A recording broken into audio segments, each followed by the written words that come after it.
தேர்தல் அறிக்கை வெளியிட குழு அமைச்சாச்சு. அவங்க அறிக்கை தயார் பண்ண உடனே நாங்கள் வெளியிடுவோம்.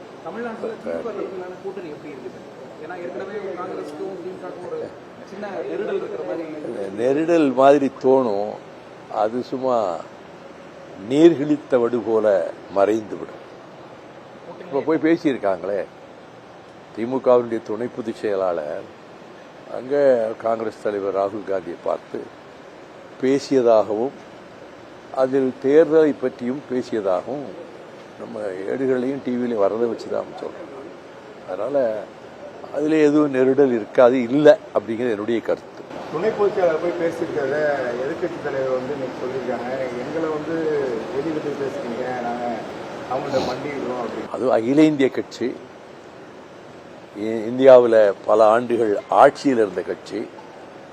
அந்த கட்சி தலைமையோட போய் பேசுறத, மற்றபடி பிஜேபியோட ஏடிஎம்கே எந்த விதத்தில் அவங்க நடந்துக்கிட்டாங்க அதை கம்பேர் பண்ணுறதுக்கு அதுக்கு தகுதியற்றவர்கள் ஏடிஎம்கே காரங்க.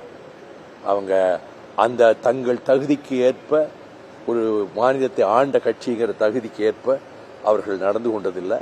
அவங்களை எவ்வளவு இன்சல்ட் பண்ணணுமோ, ஹியூமிலியேட் பண்ணணுமோ அவ்வளவும் மோடியினுடைய குரூப்பும் செஞ்சாலும் அவ்வளவும் டாலரேட் பண்ணிட்டு இருந்தவங்க தான் அதிமுக.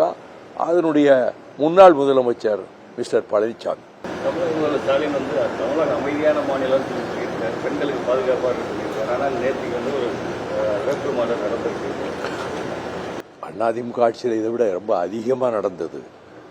இப்போ இந்த மாதிரி சம்பவங்கள் நடக்கும்போது பதைத்து போய் மிகுந்த வேதனையோடு நம்முடைய முதலமைச்சர் அவர்கள் விரைந்து உடனடியாக நடவடிக்கை எடுக்க படித்து 48 மணி நேரத்துக்குள் அந்த கொடும் குற்றவாளிகள் இதுவரை கைது செய்யப்பட்டுத்தான் வந்திருக்கிறார்கள்.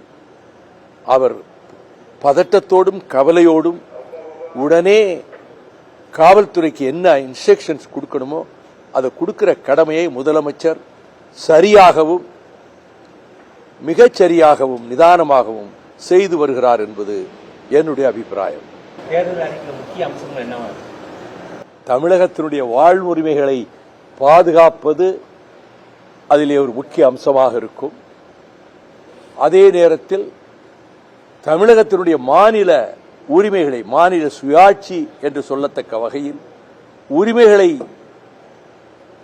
கோரிக்கைகளாக வைத்து அதனை முன்வைக்கக்கூடிய, தேர்தல் களத்தில் முன்வைக்கக்கூடிய அறிக்கையாகவும் அந்த அறிக்கை இருக்கும். 4 முனை போட்டி அப்படின்னு பிரேமலதா சொல்லியிருக்காங்க. ஏற்கனவே தமிழக முதல்வர் 200க்கும் மேற்பட்ட இடங்களில் வெற்றி பெறுவோம்னு சொல்றாங்க திமுக. இது எப்படி இருக்கும் இந்த எலெக்ஷன்? தமிழக முதல்வரின் நம்பிக்கை, அவருடைய எதிர்பார்ப்பு, அவர் இப்பொழுது யூகித்திருப்பது, கணித்திருப்பது நிச்சயமாக நடக்கும் என்று நான் நம்புகிறேன். ஒன்றிய அரசு பட்ஜெட் தாக்கல் பண்ணிருக்காங்க. பொதுவாக எந்த மாநிலங்கள் தேர்தல் வருதோ அந்த மாநிலங்களுக்கு அதிகமான நிதிகள் ஒதுக்கப்படும். இந்த தடவை தமிழ்நாட்டுக்கு ஒதுக்க வாய்ப்பு நினைக்கிறீங்க? அவங்க அந்த ஓர வஞ்சகத்தை விடமாட்டாங்க. ஆனா தமிழ்நாட்டை எப்படியாவது ஏமாத்தலான்னு நினைச்சு பாரதியாரையும் சங்கத்தமிழ் இலக்கியங்களில் சில வரிகளையும் இந்தியில எழுதி வச்சு தமிழ்நாட்டை இதுவரை இல்லாத அளவுக்கு ஓகோடு உச்சிவேல வச்சு புகழ்ந்து இந்த தமிழக மக்களை ஏமாற்றி விடலாம் என்று நரேந்திர மோடி பகல் கனவு காண்கிறாரே, அது ஒரு காலம் பலிக்காது. அவர் குஜராத் மாநில மக்களை எப்படி தான் வழிநடத்தி செல்ல முடியும் என்று நினைக்கிறாரோ அது குஜராத்தோடு நின்று போகும். தமிழ்நாட்டு எல்லைக்குள் அவருடைய முயற்சி பலிக்காது, பலிக்க விடமாட்டோம்.